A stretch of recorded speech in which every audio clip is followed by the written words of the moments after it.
Hello dear students, how are you all? I think you all will be fine. Let we continue chapter 3rd, Precious Swell. Now open page number 28. You see this activity 3? In this activity, what you have to prove here? Some swell contains air. Swell के अंदर हवा होती है.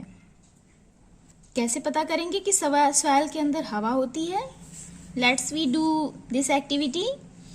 Put some swell in a glass jar. एक glass jar में हम थोड़ा सा swell लेते हैं.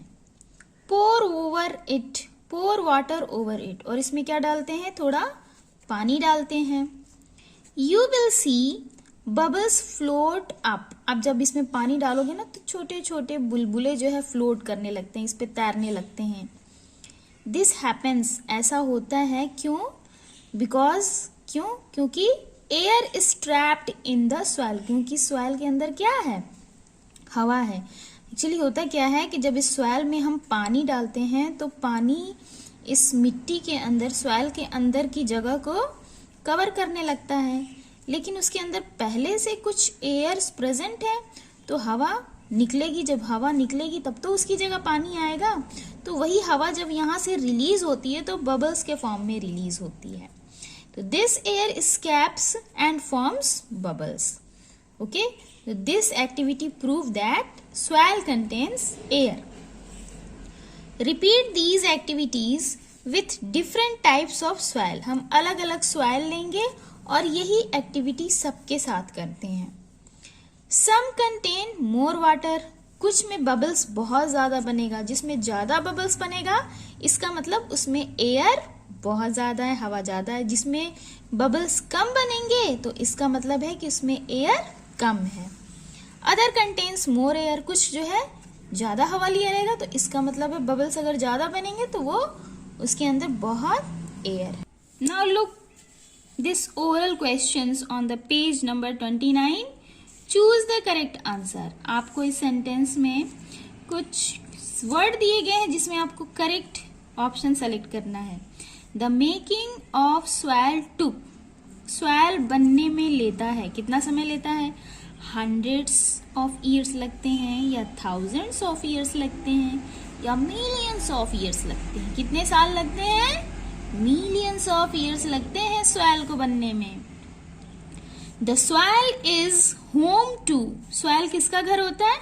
birds, चिड़ियों का. insects, कीड़ों मकोड़ों का. elephants का. मिट्टी में कौन रहता है? इंसेक्ट्स रहते हैं. तो swell क्या हो गया? Home to insects. ह्यूमस और सैंड और clay is the parts of dead plants and animals found in the swell. swell के अंदर पाए जाने वाला जो डेड पार्ट्स होता है प्लांट का या डेड पार्ट्स होता है एनिमल्स का, उसको क्या कहते हैं? ह्यूमस कहते हैं, सैंड कहते हैं या क्ले कहते हैं? Obviously we call it humus. हम उसको क्या कहते हैं? ह्यूमस कहते हैं. जो प्लांट्स के पार्ट्स डेड हो जाते हैं या एनिमल्स के पार्ट डेड हो जाते हैं, सड़ जाते हैं, डिस्ट्रॉय हो जाते हैं, उनको क्या कहते हैं? ह्यूमस कहा जाता है. ओके.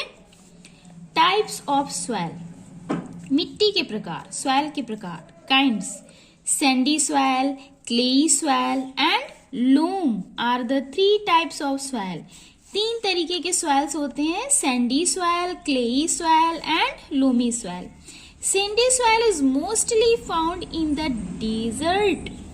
desert means रेगिस्तान, जहां पानी बहुत कम पाया जाता है. स्कैरसिटी होती है पानी की, चारों तरफ सूखा ही सूखा रहता है, बालू ही बालू होता है. ठीक है ना. तो डेजर्ट एरिया में किस तरह का swell पाया जाता है? सैंडी swell पाए जाते हैं. ऑन द सी शोर. ओके. ये ज्यादातर सी शोर पर पाया जाता है. Okay. Sand particles are big. Sand particles कैसे होते हैं? बिग होते हैं, बड़े होते हैं. There is a lot of air. इन सैंड पार्टिकल्स में बहुत सारा एयर होता है. इन एयर पार्टिकल्स के बीच में एयर स्पेस ज्यादा होता है. Okay. In the space between these particle. In particles के बीच में जो खाली जगह होती है उस खाली जगह में बहुत सारा हवा होता है, एयर होती है. Sandy soil does not hold much water, लेकिन इसके अंदर पानी बहुत बहुत कम होता है, इसके अंदर ज्यादा पानी नहीं होता। Clayey soil is sticky, clayey soil कैसा होता है? स्टिकी होता है, स्टिकी मतलब चिपचिपा। And is mostly used for making pots and toys, और ये ज्यादातर क्या बनाने के लिए यूज किया जाता है? पॉट्स, बर्तन बनाने के लिए यूज करते हैं या खिलौने बनाने के लिए यूज करते हैं, जैसे ये पॉटर यूज कर रहा है। Okay, clay is use to make pots. Look, clay particles are very fine, जो क्ले के पार्टिकल्स होते हैं बहुत महीन होते हैं, बहुत ही छोटे छोटे, बहुत ही फाइन होते हैं।